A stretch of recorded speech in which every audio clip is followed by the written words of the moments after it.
Savez-vous comment le corps humain se renouvelle? Comment il se répare? Chaque jour, notre corps élimine 300 milliards de cellules vieilles ou abîmées. Il y a donc nécessité de les renouveler ou de les réparer. Quel que soit le besoin des organes, renouvellement ou réparation, les cellules souches jouent un rôle fondamental. Contrairement aux autres cellules du corps, une cellule souche a la capacité unique de se différencier en d'autres types de cellules. Ces autres cellules sont des cellules spécialisées qui ont une fonction précise. Par exemple, les cellules intestinales sont responsables de l'absorption des nutriments. Mais revenons à l'histoire des études scientifiques qui ont démontré leur fonction. Dans les années 2000, on pensait que les cellules souches ne pouvaient se différencier qu'en cellules du sang, comme les plaquettes, les globules rouges, les globules blancs. Mais plusieurs études scientifiques publiées depuis démontrent une découverte importante. Les cellules souches de la moelle osseuse migrent et peuvent en réalité se différencier en quasiment n'importe quel type de cellule du corps. La deuxième propriété essentielle découverte est qu'elles ont la capacité à s'auto-renouveler, permettant de garder une réserve constante de cellules souches dans la moelle osseuse. En 2002, une hypothèse scientifique publiée, validée par des centaines d'études par la suite, affirme que les cellules souches constituent le système naturel de réparation et de renouvellement du corps humain.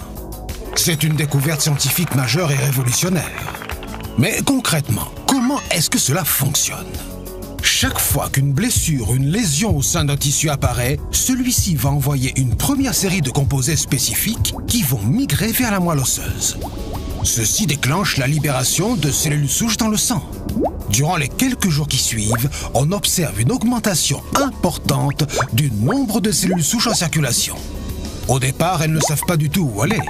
Pour les aider à s'orienter, le tissu affecté libère une seconde génération de composés quelques jours après l'incident qui vont localement les attirer et les guider vers lui. Au contact de ces molécules de guidage, dans les fins vaisseaux du tissu lésé, les cellules souches migrent à travers la paroi puis se multiplient et se différencient en cellules du tissu local, permettant sa réparation. Ce qui est vrai pour la réparation s'effectue également chaque jour en quantité plus faible pour le renouvellement selon les besoins spécifiques de chaque tissu. C'est par ce mécanisme qu'elle constitue le système naturel de réparation et de renouvellement du corps humain. Il apparaît donc qu'à blessure égale, les personnes présentant plus de cellules souches en circulation, donc disponibles à la réparation, ont une meilleure capacité de rétablissement. Par exemple, les personnes qui libèrent un nombre élevé de cellules souches dans la circulation après un AVC ont une meilleure récupération et un meilleur bilan clinique. Plusieurs études ont démontré que les personnes ayant plus de cellules souches en circulation présentaient moins d'événements cardiovasculaires, avec un taux de mortalité dû à des causes cardiovasculaires plus faibles.